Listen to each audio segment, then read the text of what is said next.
welcome to Big Energy. I'm your host, Kassi Underwood, here to give you a dose of that good energy and talk with people who do it best. Each week, I bring you the knowledge we need to be the forces of nature we came here to be.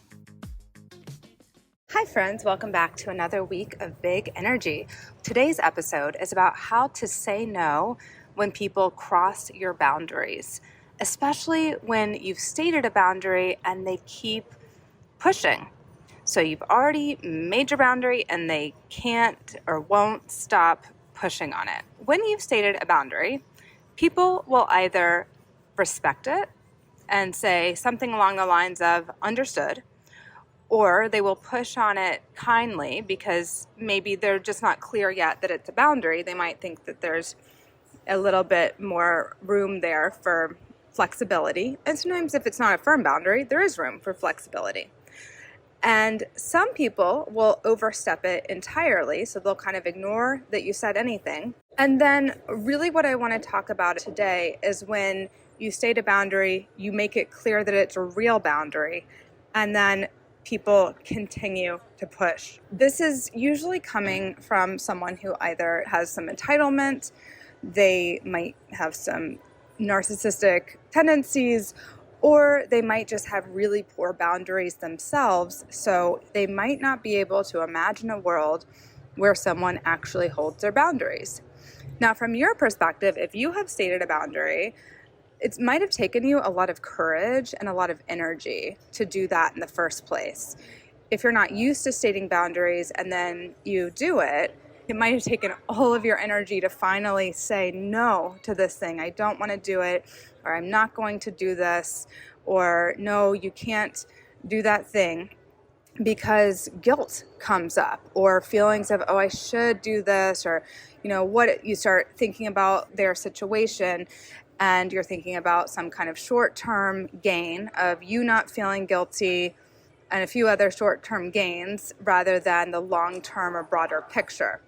If you have created a boundary for yourself, chances are there's a really good reason for it that is long-term thinking. The short-term would be that you just let people do whatever they want because you don't want to feel bad or you don't want to have to deal with potential conflict. The long-term thinking is creating the kind of world that you want to live in for yourself. So if you're creating a boundary, you're telling yourself, you're telling other people, and you're telling the universe what you're available for and what you want more of. You're telling the universe what kind of relationship you want, the working environment that you desire, how you want your friendships to go, your parenting to go. You are communicating to those people, and you're communicating to the universe, to energy, about what to bring into your energetic field. When you say no and you really take a stand for it, you're communicating that you're not available for more of that. And so when you get to that place where you have found the courage to state a boundary, you're saying, no, I'm not okay with this thing, and then someone then pushes on it, kindly or unkindly, and then you have to restate it, that what I want to encourage you to do is stick with it. You've got to stick with your boundary. If you break it, you're creating porousness, you're creating an energetic leak or a gap or a hole where more of that type of situation will be brought in or sent in to you. Remember that the communication that you are having is really with energy itself. You're having an energetic conversation saying what you want more of. So if you say no and then somebody pushes and you say yes, and you collapse in the face of it, you are telling them and you're telling the universe to send more of what you just said no to. So you're going to have to be strong and have stamina and continue to say no. Does this mean that you're going to have to deal with some shit? In many cases, yes. Some people will be really cool or loving in the beginning to try to get what they want from you. And then once they become clear that you are serious about it, they'll start criticizing, attacking, they'll start making threats in some way, or they withdraw affection. What usually happens for the person who has set the boundary is that fear comes up. The fear of getting criticized, of being attacked, talked bad about, the fear of conflict, the fear of what other people think comes up. So your work in this moment is not to necessarily deal with the person in front of you, is to deal with your emotions around it. A Course in Miracles says, in defenselessness, my safety lies. So we don't want to respond with the same energy that they're coming to us with. We just want to respond with love and with another firm no, and not give it much more energy than that. That's your work. So really looking at what's my fear and what's the truth.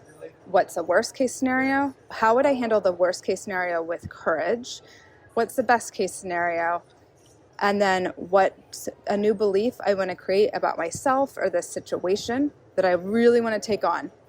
And then finally, what action am I going to take from this place of truth, knowing I can handle the best case scenario, I can handle the worst case scenario, knowing that what they think of me is none of my business, knowing that it's just my business to hold the conversation with the universe, to tell the universe what I want it to know about what I continue to be available for. That's it.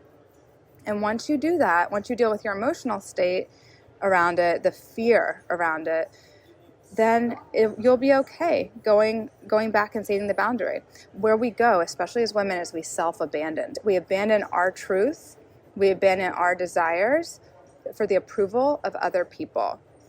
If you state a boundary, then really sticking with it, not abandoning yourself, and letting people do whatever they need to do. Now, then there's a whole other side of this, and that is if somebody has stated a boundary with you, what you want to do is look, how are you reacting to someone else stating a boundary?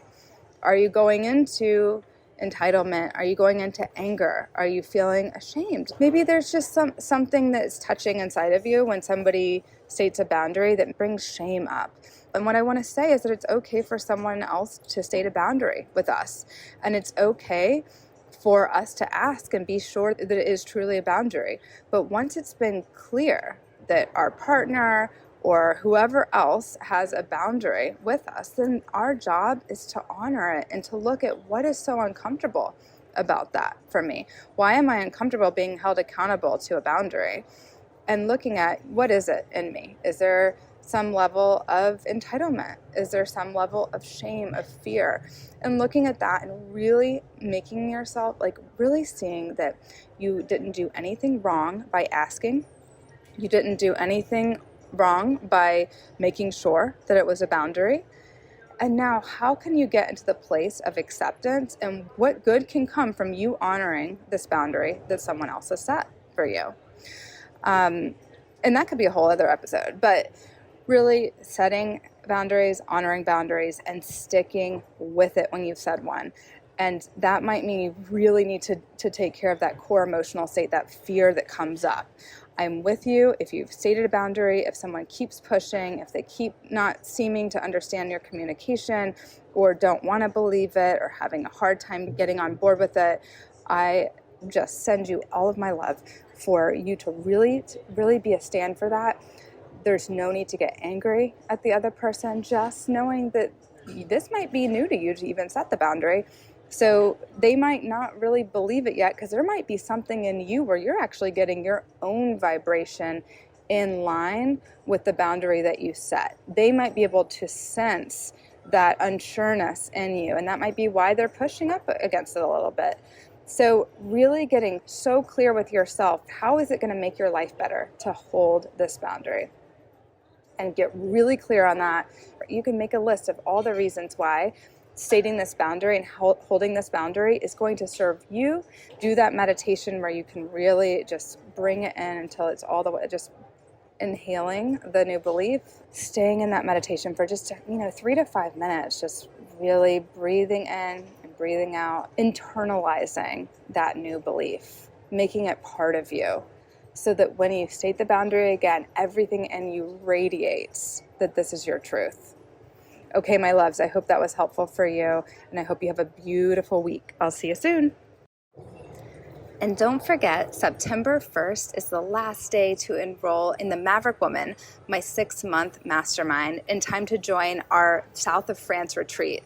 So if you've been thinking about joining the Maverick Woman, please register by or before September 1st to join us in the South of France. Go to kassiunderwood.com/the Maverick Woman for details and registration, and also if you'd like to book a call with me to chat about it. September 1st, guys. Mark your calendar and register now. Love you. Talk to you soon. That was another episode of Big Energy with me, your host, Kassi Underwood. Were you into it? Go ahead and click the subscribe button and leave a review. You can also find me online at KassiUnderwood.com. See you next time.